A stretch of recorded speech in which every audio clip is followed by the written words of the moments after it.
And welcome back to GBS Morning Extra. If you are just joining us, today with us in studio is a journalist and also a very good friend of mine.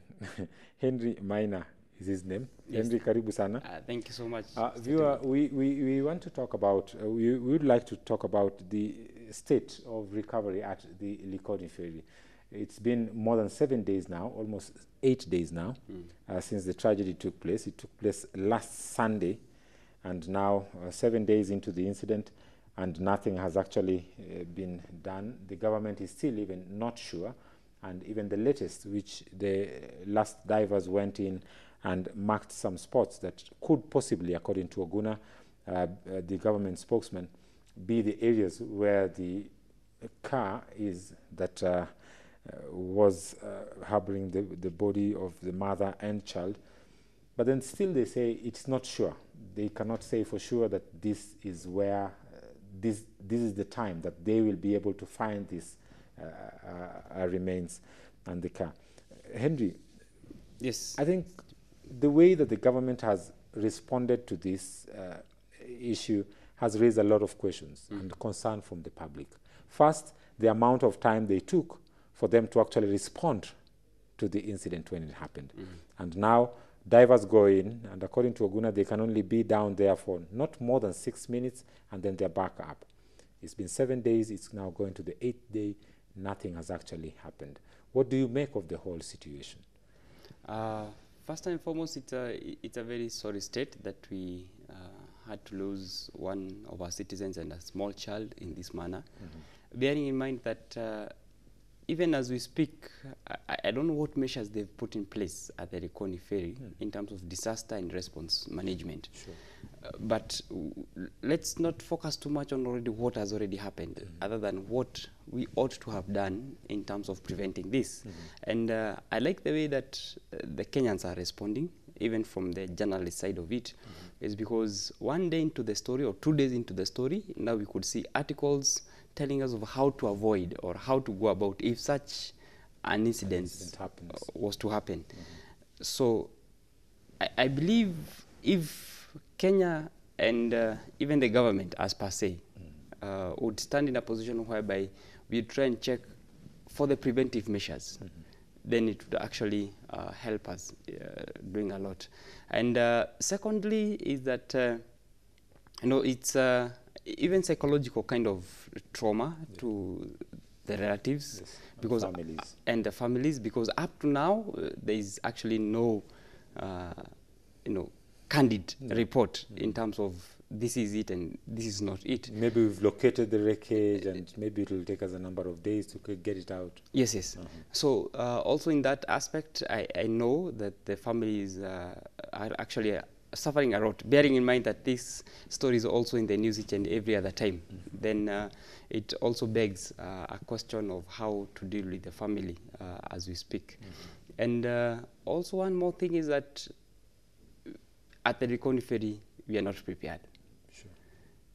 And this is also, a time that not only the government, but also as Kenyans, we should look at the Likoni ferry in terms of a very big way. And even the ferry itself, why was it in that kind of a state?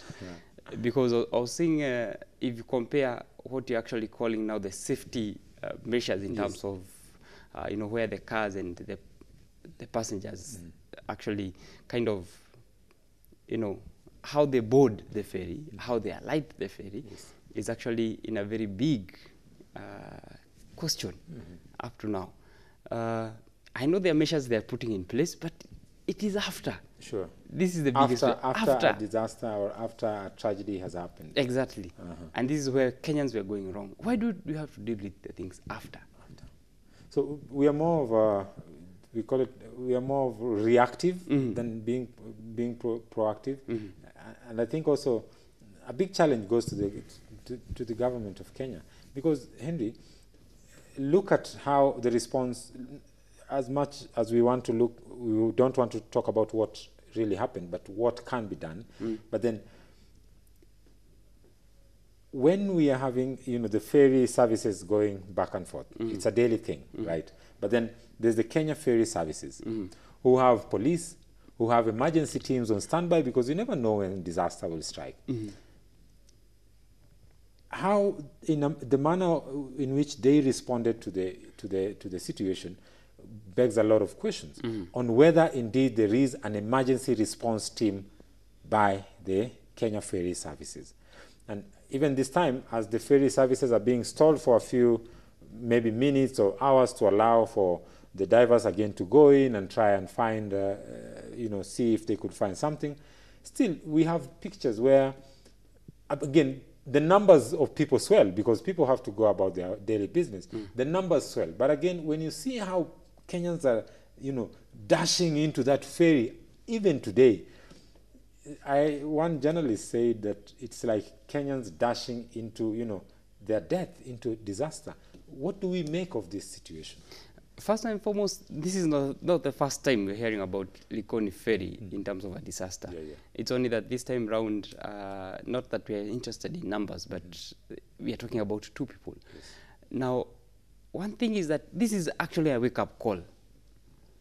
And that is why I said, why do we have to deal with things after? Why do we have to wait for 2 or 3 more cases to happen so that at least we may think of the way forward? Yes. Right now, as we speak, they should already be planning of how to make Likoni Ferry more safe in terms of crossing the ferry. Yes. And also in terms of this is that, I think Likoni Ferry and the Kenya Ferry Services, as you're speaking, should be thinking about advancing in terms of the way they do their things.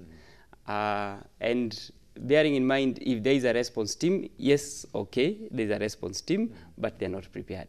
Sure. In terms of the way they do it. Given in terms the situation that we saw the other day, it means they're not prepared. Even in terms of the equipment and all this kind of stuff, it's a very sorry state that at such disasters, then we have to mention other countries and wait for days. Exactly. It's really not good because we had to wait for a South African company to come in. That is after they tried for, I think, 2 days or so. Then they decided, okay, now we cannot handle this. Let's get this company from South Africa. Even the South Africans are already here. And I tell you one thing, the biggest problem we have as Kenyans is that we don't agree or we don't actually own up. We are not in a state. Sure. That's the biggest problem we have. Because if we're in a state to say we are not in a position, then early enough, then something can really be, we can really get immediate help. Exactly.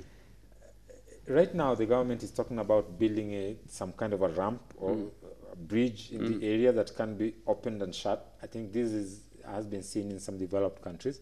But then, do you think this can solve the problem? And probably, but then how long will it take to construct such a structure? Because we know that through the channel, big ships that dock at the Mombasa port do pass. So that's why the place needs to be deep. And also, the idea of not building a bridge is actually to allow for the passage of these big ships. But then, even if the government is going to do this, I heard the CS speak about such. How long will it take?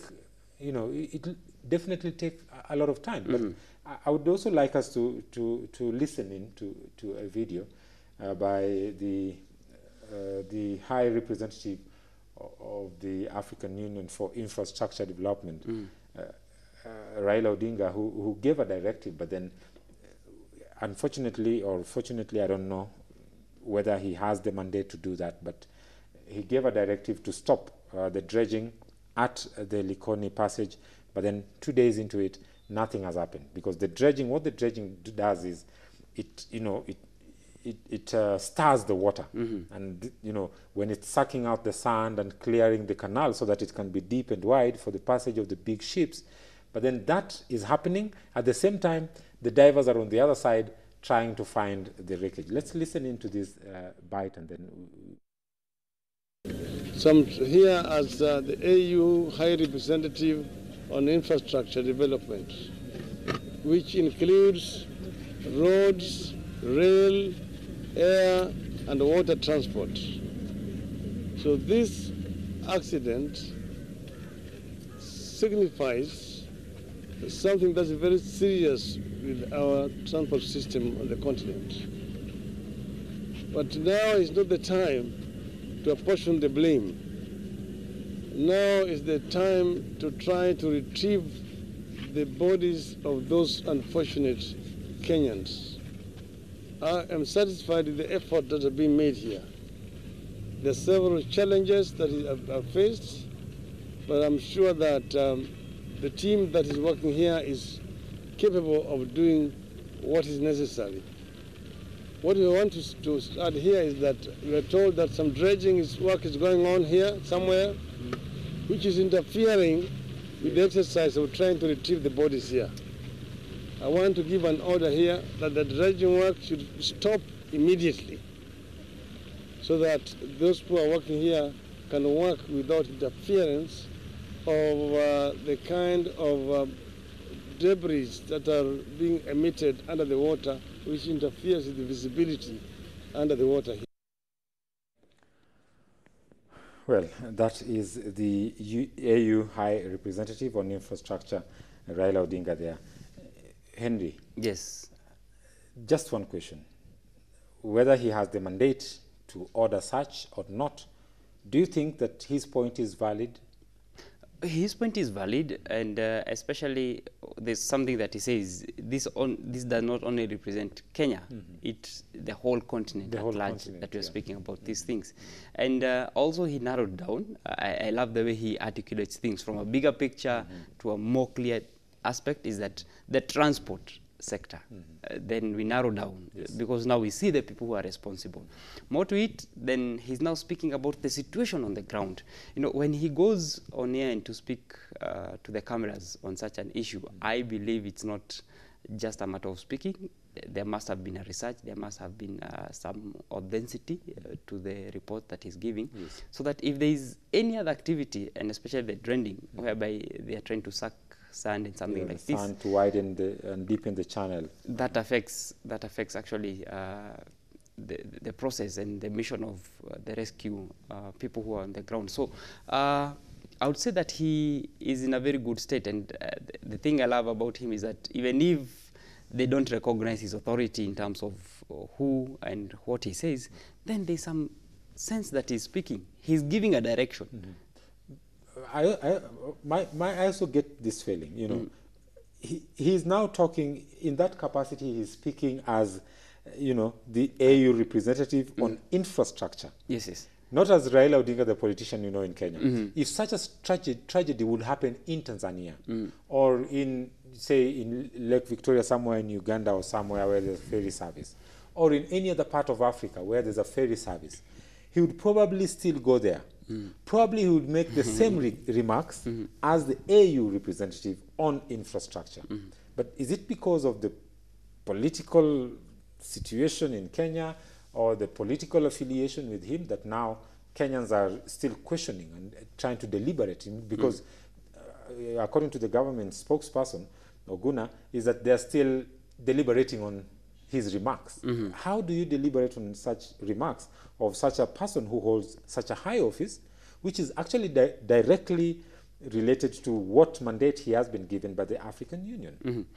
I think it's not a question of, you know, who he is and all these kind of things. That's what I'm saying. Even right now, the people who are working on the other side should actually have come together so that it becomes a multi-sector. Yeah, what do we do to make this work easier for us? Can we stall it for some? Exactly. So this is, and I think it's a culture that Kenya, we have to look at this, because it comes a time that we don't have to blame each other, but at least work together for this and then solve this issue. That's what I'm saying. Irrespective of who he is, the kind of report that he's giving, there must have been a research, and there was no other better person to speak about this this condition. One, as you say, where he stands from a continental perspective, and secondly, being a person on the ground and a person who has done, you know, an engineer himself. Exactly. Why is this happening on this other side and this? So I think we should recognize people who are actually asking questions and people who are actually criticizing and giving directions to how we can make our Kenya a better country. I'm afraid if Kenyans would want to politicize this issue, then it will be very dreadful and also very detrimental in terms of, and also bad for the families that have been affected. And I believe that God will give us grace, and that as Oguna said, that there's these other areas that have been marked or identified, new areas, 3 new areas that have been identified, which probably the team will be working on today, going forward, that the remains be found in one of these 2 locations. Because I mean, it's really taken a lot of time. We saw the family, how they also are devastated about the same. And also, I think it's a wake-up call to us as a country, not just to wait for disasters to happen, so that the government can come out and make endless remarks, and even speak at a point where, I'm sorry to say, but it sounds like they're really not sure. First and foremost, Kenyans will prioritize this. There's no way we can say we hope that they won't. They will. And definitely where we stand even right now, the political wave and everything like this, and then when he speaks, I'm definitely sure there's no way Kenyans can avoid politicizing the issue. Yes.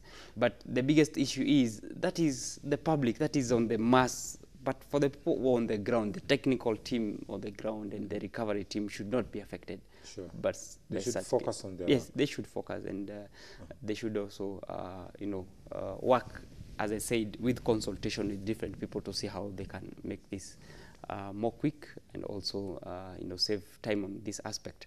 And secondly is that, Kenyans, we look forward to, developing in all other aspects. I believe that also the social aspect of Kenyans, the work ethics, because I'm looking at the person who was in charge of this, and actually what has KFS done. I had the guy who was in charge of the ferry services actually resigned from his job. That's kind of the responsibility and work ethics that we're actually looking out for, because we should serve as an example to other people that actually, yes, I fail, and this, I do take responsibility, and more to it, so that even the person who is coming there next, I hope he's not coming there in terms of only the big salary, but your mandate, to serve. Yes. But don't you think at some point Kenyans or some people are afraid to take responsibility, because they say maybe there'll be prosecution, and if there'll be prosecution, maybe you'll be charged with manslaughter or negligence or something like this, and people are afraid to face the law. As we serve humanity, there's one thing of which is very clear: don't do it in front of people. You should be doing it wholeheartedly, yes, and away from pleasing only this and this person, but from within, wholeheartedly. I work within my stipulations and also my work, not in fear, and especially if our forefathers would actually speak to us and tell us even right now, is that they did everything in the sake for the next generation. Yeah, without fear. They risked everything, yes, put their lives, they shed their blood to give us independence and a country. Yes. If something is not working, why don't you just say it's not working? If the resources are not available, just say the resources are not available. So at least now from that aspect, we start. We know. Yes. We should not hide behind, words and give excuses towards kind of things. I mean, it's becoming, I would say that someone would want to argue that it's becoming a culture in terms of emergency response, and not just emergency response. What you mentioned, very important, work ethics. Right now, as you're speaking, the Ministry of Education is going around the country shutting down schools that are purportedly haven't met the standards in terms of safety for the students that are schooling there. And this was prompted by what? The issue that happened at Ngando. And we lost 8 innocent lives. 8 children lost their lives. And that's what woke us up to, starting to inspect schools. And a number of schools have been shut down since that crackdown began. Again, reactive. First and foremost, thank you, Minister of Education. This is something of which you'd have done long way ago. I say this in mind that there have been reports of which were tabled before, showing the negligence and the kind of poor structures we have on the ground when it comes to education. And that is why I'm saying, other than us going around and doing a lot of politics and doing a lot of talking, what is on the ground and what is actually happening, so that we work and serve others. And yes, as the Ministry of Education is doing this, one thing I love about it is that they are also putting other measures into place in terms of where do we keep these children, where do we actually do this for them. That's a very good perspective. But I'm really asking other parents and other schools, are they actually on the lookout for a long-term solution other than just, is it now that we're dealing with this? Because I'm sure by the time Minister of Education is doing this, now within the next few weeks, they can't do it. They can't do it, because the exams are here. Yes. So they will stop. After they stop, what resumption is another case. Exactly. And, you know, people hold these offices, Henry, and this is a question that many people have been asking. We have nowadays, they're not the district education officers, they are the county education officers. You know, there are engineers also in the education ministry who are mandated with, you know, ensuring the safety of children in terms of evaluating the structures, you know, and also there are local authorities that give occupational approvals for structures that have just been constructed, or license permits to start constructions, and, you know, having gone through the plans and the blueprints of this and giving, you know, certification for construction and so on and so forth. But then why does it have to take a tragedy for such an exercise to be carried out? Because if you ask the last time such an exercise was carried out, I'm probably sure you will not get, like, there's no data that records that at this particular time or after this particular period of months or years, we do this kind of exercise. And which I would also like to refer to to also question in terms of the ferry services in Kenya. Do we have like drills that educate people? In the case of this, what happens? I remember I was crossing, I used the ferry a lot in Likoni when I was young, mostly during holidays when I visited my aunt who lived in Mombasa. But once I visited Mfangano Island, and we used the ferry from Homa Bay to Mfangano to the Rusinga Island. And one thing I realized is that people are actually asked to come out of the vehicles when they went in to the ferry. I don't know if this is an exercise that should be made mandatory, or if not, then what other measures should be taken in terms of ensuring that such a tragedy does not happen, in case there's maybe the ferry sinks in the water. If people are locked in cars, how can they even come out? Is this something that should be considered? Timothy, in each and every working place, there's something we call the standard operating procedures, SOPs. SOPs, yeah. And I don't know how many people are given an orientation until to the SOP, because the first thing it should be, actually, when you go to a workplace, is a very, clear SOP. Rules and regulations just posted exactly there for everyone to read. Yes, but that begging also another question is that if a drill was to happen within Nairobi city, man, you'll be able to understand. Kenyans, we don't know these aspects of drills and but the civic education should be carried out. For instance, Andrew, when you board a plane, every time you board a plane, it doesn't matter how many times, every time the plane takes off or attempts to land, there is always that announcement. Ladies and gentlemen, please, fasten your seatbelts, blah, blah, blah. Can that not just have someone to be telling people in the ferry, if you're in your car, make sure the engine is off, have your handbrakes on, this and that. Passengers, please stand on that side, not on this end. Or even record it and play it continuously. That should actually happen on a day-to-day basis. That should happen each and every... Because there's someone who is boarding the ferry for the first time. That should happen each and every other time we are boarding the ferry. And as people do the reporting behind the scenes, and I can hear the audio background, as we speak right now, they are doing that. Yes. I don't know before this whether they were doing that. But as we speak right now, they are doing that. That is something of which I've realized. As we speak right now, they are doing that. But that's what I'm saying.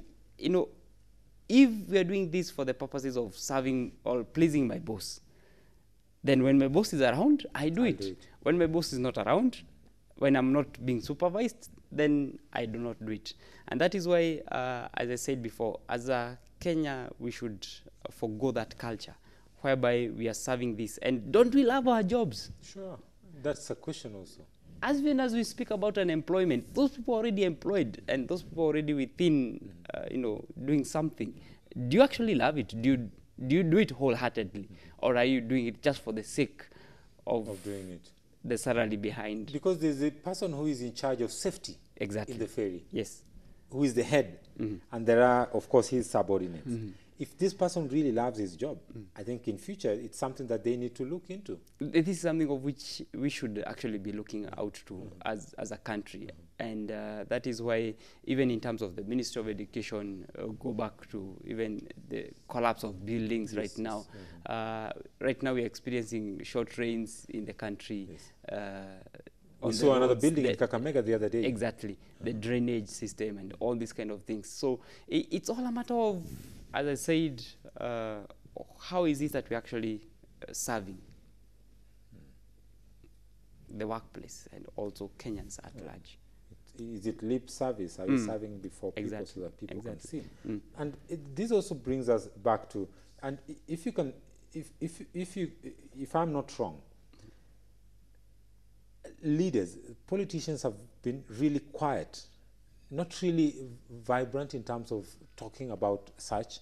And I think it's a very good chance for us at this time for laws also to be reviewed, or for legislation also to be looked into. And if we see some loopholes, this is the best time that even our legislators would have looked into some of the laws or legislation that govern, the services, emergency response services. And this, I think, was an opportune time for them to sit down and, look into these laws and see if they can put some new measures into place to strengthen this legislation in terms of emergency response. But everyone is quiet. At the floor of the House, I had a certain debate directed towards that. And but it's very lukewarm. It's not picking up like what we would expect in terms of, allocation of funds in counties or salary increments of MPs.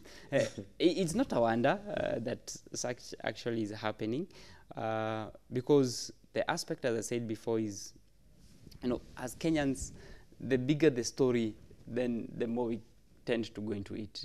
And even right now, we are speaking about this because it has already happened. I hope that even as we speak about this, the long-term measures should be put in place. And I don't know, but something that is actually messing us up is the short-term planning that we have. Why don't we look at a plan whereby we are looking about 10 years, 20 years, other than just these 5 years and then this 1 year. Ad hoc solutions like a few months or weeks. Exactly. Let's get experts from South Africa to come and handle this issue, and then everyone goes quiet. That aspect of bringing them in should actually tell us that we need to invest and also do something about this. Yes. Ministry of Education, I hope that as you do this, the shutting of schools and something like this, then you should also look now at a long-term plan. And one other thing is that, being a leader in a certain aspect, my leaving then begs another question. The leader who comes in next comes in a position whereby he wants to outdo his predecessor. Exactly. And therefore kind of disorients everything else. So even the person who has been replaced, or if there's any replacement to happen at the Kenya Ferry Services, then I hope it's not a matter of doing it better than the person who was there, but actually doing it to your level best. Which again brings me back to an issue that you had raised earlier. What can be done? I mean, this is the time that Kenyans also need to look at the leadership in terms of the kind of mindset. What then mindsets should our leaders possess, or people who hold leadership position in our society possess? Because I think it's a mindset problem that we have. It's not really even about infrastructure and resources. Because if we had the mindset or the will, then the tragedies that we've seen at the Likoni ferry, and the Mtongwe ferry, those many years ago in the 90s and the early 2000s, should have educated us more or made us to think about 10 years or 15 or 20 years to come. But clearly from this tragedy, after the last tragedy I think we experienced in 2011 at the Likoni ferry, everybody forgot everything about the Likoni ferry. What kind of mindset should be possessed, and what is the right mindset that these people should bear? First and foremost, Kenyans were very good in forgetting, and this bears in mind that also in terms of documentation, we are a very good country.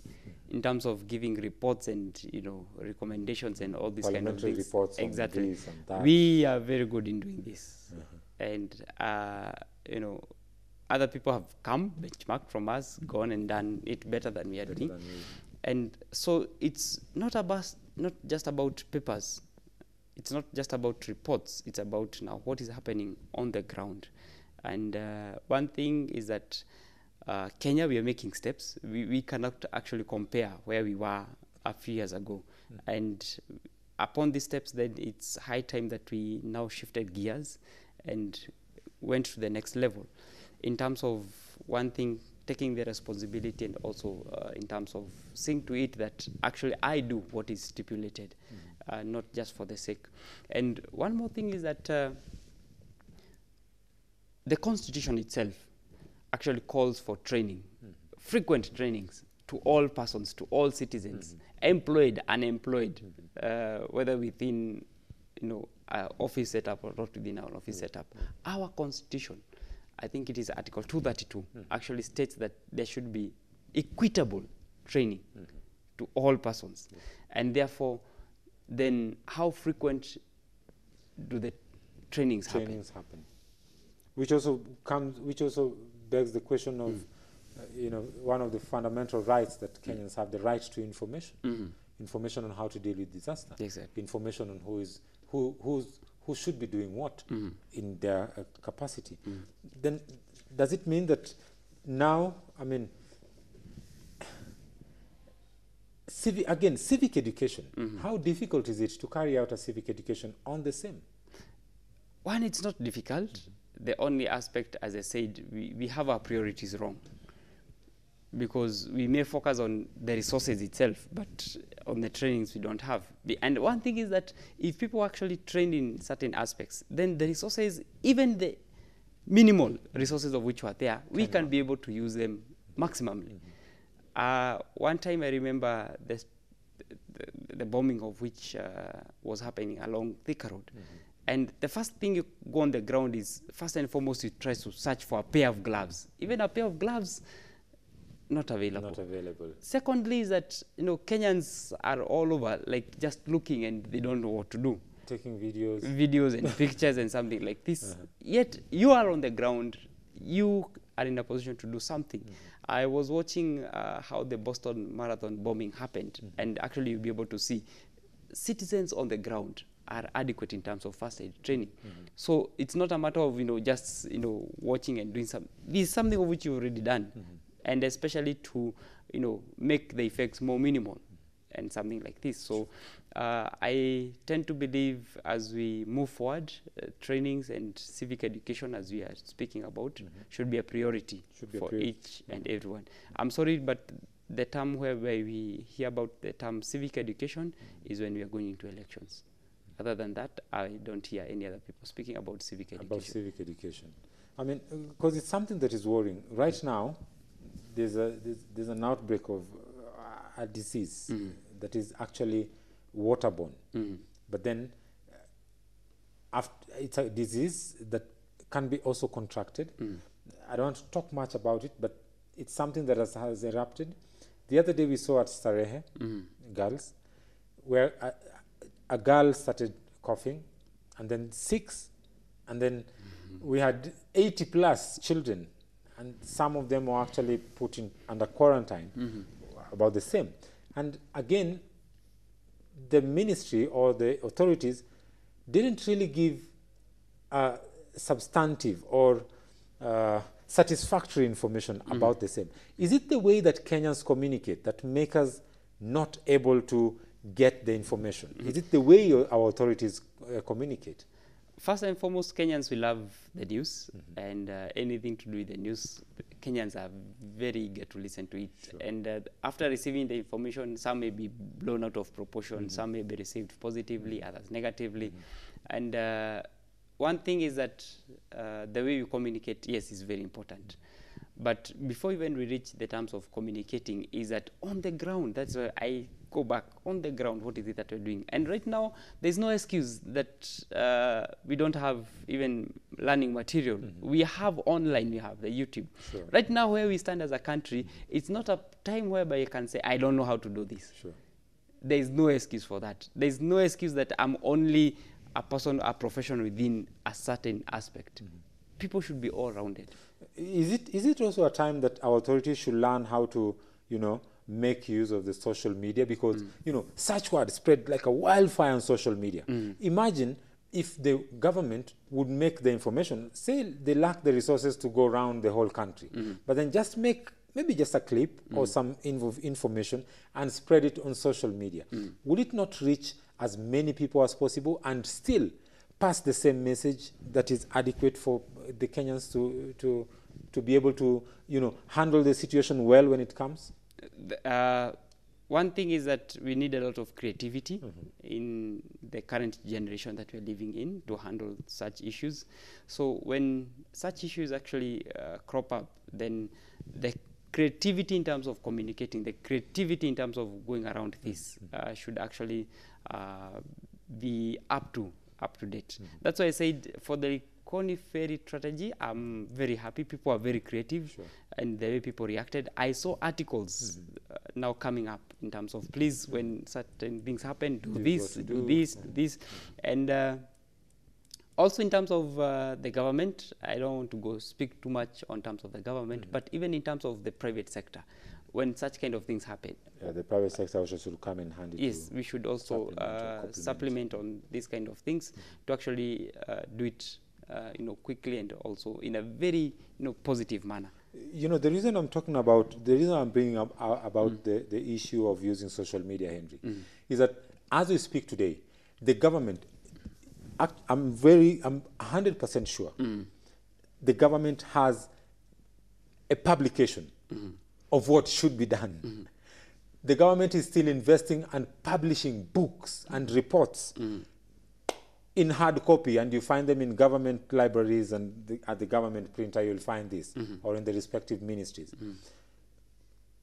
I'm not saying we should not do that, but the money we are investing in publication of these books, which is quite very expensive at some time, should that at some point be diverted, or should the government look into using the digital or the digital platform more in terms of communicating with the publics on what to do? And like you rightfully said it, at this time, I think the media is playing a lot of roles, a bigger role in terms of edifying the society today and educating them in terms of what needs to be done. But as much as we would want to say it might be like reactory response, I think it's high time even the government should at least have put out something on social media this time, just to show Kenyans that indeed they are concerned, because I believe they have enough material to do the same. Now, the Ministry of Information, and it's being handled by a very young Kenyan right now. Sure. I believe, and especially him having served from the Google perspective, he's fully aware of such kind of things. Now, it also begs a question: how does the ministry, or how does the government, interpret the data and put it in a package that is, in a creative manner and well understood and put out there to the public? Sure. So I tend to believe that, and we have already begun, if not the government, we have the media, we have the private sector, and therefore we are already on the lookout of how this can be done. So I'm trying to see that in future this can actually go a long way. And if you also check, the government has tried, but on the terms of response of disaster, that may not be an aspect. But in terms of campaigns and aspects that they're doing, if you check, they're actually doing this. A lot of animation is coming up from also the government side, and the creativity in terms of it. That is why I'm saying, you know, even if something was posted and it's not too catchy, I'll only, you know, bypass it. People will not respond. Exactly, exactly. But if it is packaged in a way whereby it's very informative and very creative, then it spreads. Then I think that calls the question of now government needs also now to invest more on the creativity of the youth who are out here. Exactly. In Kenya, I mean, we have a lot of creativity. Look at the social media, what guys do, even just for fun. But then these are messages that go out there and resonate within Kenyans, and Kenyans are actually able to remember, you know, the kind of things that are put out there, in, you know, whether in animation or just short clips by young people. I think should the government invest? I think the government should invest in the creativity of the young people. And the investment can be as little as having interns and having, you know, volunteers within such kind of offices to just, you know, spark the debate, begin, and then pick it up from there. I think we had the public service, what do you call this? The civil servants internship program that kicked off, and they had these many youth, about 3,000 youth that they brought together. I hope that if the government is listening, then this is a good chance for them also to engage these young people, and as they're doing the recruitment for the internship, then it's also another area to look into. Henry, before we finish, I'd like to borrow your thought. And there's a short video that we have about the Starehe issue, and I'd just like you to react to this before we finish. Maybe if we have the video, we can play it so that we get the reaction. Hata mkutano umeenda, lakini tumeambiwa tuchukue watoto mpaka Monday. Shida ile tumeona tu watoto wanakohoa na hatujajua shida ni nini. Lakini kukohoa non-stop kama 10 times non-stop, mtoto anakuwa, sasa hatujaelewa. So tumeamua kuchukua watoto twende na wao mpaka Monday tusikie, lakini wametuambia in case of anything watatuelezea, lakini minister amesema mpaka Monday. Tumetumia message ya kwamba tukuje tuchukue watoto. Sawa, tumekujia watoto, kuna outbreak ya flu nini, but we have kids at home. How safe? Watoto wetu watakuwa safe aje? Hatujapewa direction yote tuwapeleke hospitali ama nini. Tuwachukue tuwapeleke tu nyumbani waende kusambazia wale wengine. Even if it's psychological, where would you get that energy to cough hysterically like that? Yeah, I went to the nurse and asked her, "What have you done?" And she was telling me, ati mtoto yuko na dawa. They're the ones who've been in custody of these children. So I was expecting her to tell me, these are the medicines we've given them. These are the tests we've done. Because do you know CDC? CDC came here. Kemri came here. We gave them samples, and there's nothing medically wrong with your kids. They are safe going. You're safe going with your kids home. If you try to, it's not really. That is the situation you're talking about. You know, when something happens, before the government, you know, should the government wait for such a response? Should it just throw it to the public so that the public can complain for them to compose themselves and react to it? Or should the government be proactive in terms of first telling, you know, because like the woman is saying something very important. The lady in a hijab said something very important. They give us our kids to take them home. How safe are the other kids at home? We are not given any direction. Again, is it a matter of the communication, I would say? First and foremost, let me speak on behalf of Starehe girls. Please give Starehe girls some space. I think the biggest problem we have is that once an issue happens, we all rush in. This should not happen. Let's give some space. And with this as perspective, I don't know whether the parents had a time to gather together as parents in one hall or just somewhere, and then they're debriefed or told this and this is happening. So that, or is it that the parents came and then dashed to the dormitory, dashed to the classrooms to check? But the lady says they were given their kids and told to take them home, and they were not given any information. That is why we should not be in a hurry to solve these kind of things. Even for the Kenya Ferry Services, it was not that we should attack and go directly with them. They should, let's give them some room, let's give them some space, consult behind the scenes. And then after they consult and after they do something, then the person should be like a spokesperson and who comes to speak. Then as he speaks, he's speaking from an informed perspective. Other than you just call him from his house or his workplace, and then without the information, any debriefing, he just speaks to the public. Exactly. And even for such kind of Starehe girls, I think this is what actually happened. The report has already gone out. The public is already within the school. Then there's a lot of pressure, and there's a lot of parents and citizens of the ground on how to actually go and about it's also this. emotional. I mean, Henry, you're called to a school about your kid and you're told, hey, your kid is not feeling well, there's an outbreak, take your kid home, we'll communicate to you later. I mean, I think the best thing is, this is my opinion, first call the parents without raising alarm, sit them somewhere. Exactly. Okay, we've called you here, there's an emergency, there's a problem we are trying to handle. Your kids are not very fine, but we haven't experienced any extreme condition. But then this is the case. According to the nurses or the doctors that have checked the kids, this is the situation. So you do this, take your kids home, and then let's follow up on this. That's why Shouldn't that be the way? Kenyans, we are on a learning process. We are still learning. And, so it's is the society confused? That's why I'm saying this should not have taken like 2 hours. It's a process that can even take 2 days, 3 days for it to be actually settled and to come with a concrete kind of a conclusion. And also towards this, I had one parent mention KEMRI and CDC. So these are the people who are supposed to be on the ground. Give them time. And then after that, by the time you're making decisions, it's an informed decision. There's no problem even if it takes 2 days, 3 days. Quite unfortunate, Andy. I think because of time we have to end it there, but I really hope that we can also get guys from these institutions to come and talk to us about this. And thank you also for bringing this up. I think it's a kudos to the Kenyan media in terms of covering of the ferry service tragedy, that the media has also composed itself and also tried to find some in the midst of all the drama and the delays by the government, but also the media has found time to reflect and talk to Kenyans and given really good information that will help in terms of curbing such situations in the future. Henry Maina, thank you very much once again for coming. Viewer, we have come to the end of this segment. Remember to keep the conversation going on our Twitter handle.